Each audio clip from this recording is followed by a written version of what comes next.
We are back with Sister Scoop this week. We have some really interesting news topics. And by interesting, I mean like they're going to be interesting to talk about. First up is that Jamie Lee Curtis, Scream Queen herself. I mean, if you don't know her, I mean, I'm sure you know her from plenty of things at this point, but I know her from Freaky Friday and the Halloween franchise, where she got her start, is issuing an apology to Marvel because essentially she said it's bad. Yeah, this one made me sad because I genuinely love her as a human being, and it makes me sad when the people I love don't love the things that I love. And so I was like, but I appreciate that she issued the apology, and I'm willing to forgive because Jamie Lee Curtis is a queen and Freaky Friday 2 is in production, so all is forgiven. It's fine. And at least she didn't like stick to her guns like some, highbrow directors who we won't name who think that, superhero movies en masse are trash. We don't need to name names, but at least she's not one of those. Yeah, I mean, thanks for the apology. I think it's such a trend, in my opinion, to hate on Marvel, both as like fans at this point, but also as like famous people who think they're, dare I say, better than Marvel. Go ahead if that's what you want to do. Don't ever be in a Marvel film. That's fine too. But like, I don't really know if your feedback's needed in that way. It does mean to me we'll never see Jamie Lee Curtis in a Marvel movie, which again makes me very sad because she is an icon. She's an amazing actress, but that is what it is. At least to your point, she said sorry, right? That accounts for something. I mean, that's fine. We're gonna brush it under the rug. I'm gonna continue loving her from afar, and it's gonna be fine. Exactly. Go ahead and make your like 17th Halloween movie, girly. Like, do what you need to do. Live your life. Yeah. Nothing but good vibes to you, even though we disagree on this point. I still love you and wish you all the best. Exactly. Moving on to our next point. This one actually shocked me when I read it initially. Jonathan Majors had some words about the announcement at SDCC. This man, like, I want to know, like, I'm pretty sure his PR firm dropped him, which that makes sense when you think about this whole situation and, this statement. I mean, why? Just go and fade into the background quietly. You are no longer someone worth respect. You have now been convicted of domestic violence, and therefore you are not a good person in my book. And in fact, most people would probably agree with that, right? You are a trash panda of a human being. I'm sorry. Like, that's what that conviction means to me, right? I'm not going to sit here and defend someone who is convicted of domestic violence. So go fade quietly into the background. But for him to say, oh, I am sad, whatever, you're sad, that's fine. Actions have consequences. I'm not going to, whatever, that is what it is. But then for him to compare his conviction for domestic violence with Robert Downey Jr.'s drug convictions, which let's talk about this. In an article that I was reading also pointed this out. Violence, domestic violence, non-violent drug conviction. Addiction is a disease. You made a choice to beat your girlfriend. Not the same. Also, Robert Downey Jr., like 20 years prior to being cast as Iron Man, a long time had passed. Honey, and he paid his dues for that. Let's say that too, Yes, 100%. One, honey, you got convicted 8 months ago. Two, you didn't even go to jail. So, like, no, just absolutely no. Jonathan Majors, go away. Like, not even respectfully, just go away. Like, I'm over it. Done. I love your passion. I'm going to bring it down a second because while I agree, my passion's not as there as yours is. But I will say, I was shocked he came out of the woodwork at all on this, especially because of all the people. I mean, Marvel stood by him for the longest. Yeah. They were the only studio who had decided not to drop him when the allegations were coming forward and he had been arrested already. They waited until there was clear evidence that he was guilty. They waited until a conviction. Like, he was convicted, that's what I was just about to say. Within hours, boom. Exactly. Like I was going to say, they waited until he was convicted and they made a decision. Also, you were already playing the role. I'm sure if it came out that RDJ had been doing something, that didn't look too good for Marvel, it would have been handled. He obviously was completely cleaned up and in his Iron Man era, full Iron Man era, back on the right track, and he was fine. So I don't know why he had to make a statement at all. I don't know why he had to make a comparison to RDJ, especially because, hey, dude, you are talking to the main man of the MCU. This man made what we have.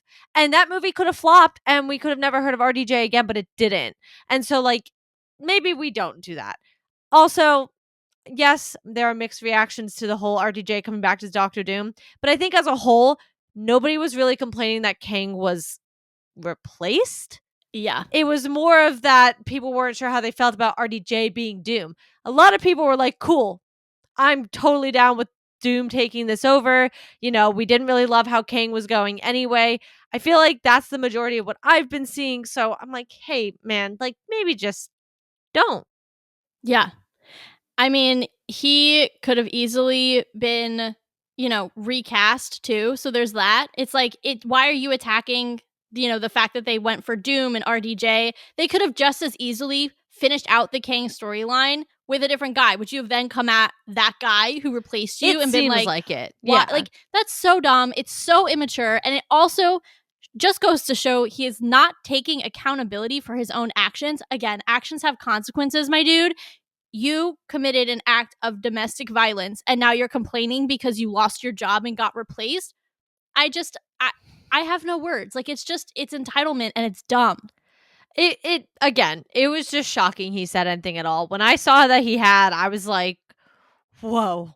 Dig the Because hole. honestly, let's be real, I don't know if he's said much since the conviction at all, publicly regarding anything. So I think it was kind of interesting that of all the things he decided to make a statement publicly about, it was this.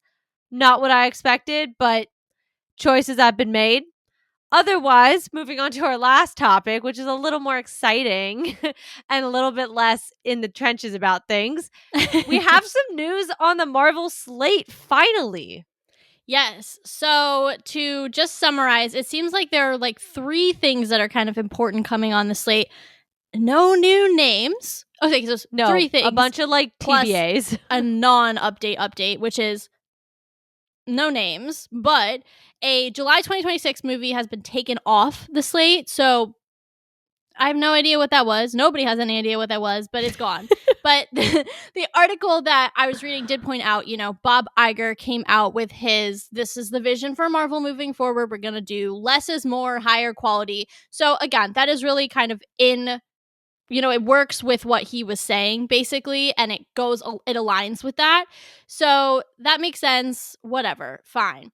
But I will say that there are 2 films, and I don't know if they're new or if they just kind of adjusted timing, because I honestly wasn't paying attention to anything on the slate that didn't have a name, aka everything after next year besides Doomsday and Secret Wars.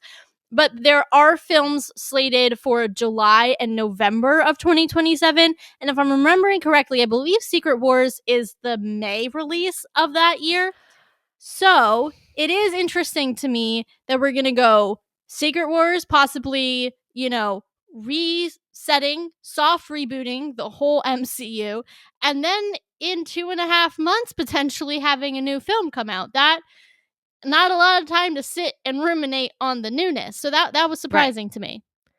Yeah, I think for me, it was more of the lack of things that I feel like should be before Secret Wars and now Doomsday. I think that was kind of what was surprising, because we were talking about, and this might have been on the SDCC episode, but we'd been talking about there really weren't a lot of new announcements. And there are movies like Doctor Strange 3 who were like, this feels like we should probably get this before we get into, Battle World. And so that being said, and knowing that there are a couple movies we definitely were already thinking should be beforehand, and seeing very little that we don't know being before that, that was probably the more shocking thing to me. I don't know what that means. If I'm being honest, I don't know what we're going to get. To your point, then you have the ones that are coming now right after Secret Wars. And it's like, well, holy crap, because isn't that supposed to be the end of an entire saga. And now let's be real, let's not forget, COVID also kind of messed some things up when we went from the end of 3 to 4, but there was a break. There was a pre-planned break. And for some reason, Far From Home came out. But beyond that, there was supposed to be a break. And obviously, COVID made that longer, but to not really have one. But then again, Mutant Saga.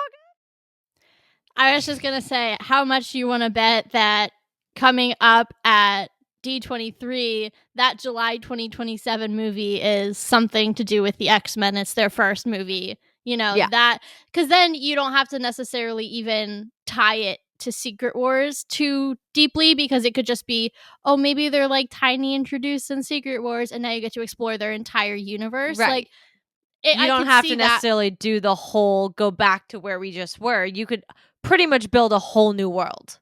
Exactly. I mean, it's going to be a whole new world anyway. It's a soft reboot as far as everything we've heard. So that one's going to be interesting for sure. Well, I'm excited, but we're out of time on this week's Sister Scoop. Make sure you guys are keeping up with us and our podcast, as we're still doing Deadpool and Wolverine coverage because there's a lot to talk about. So join us next week for more Sister Scoop and more Marvel news, and we'll see you then. Bye.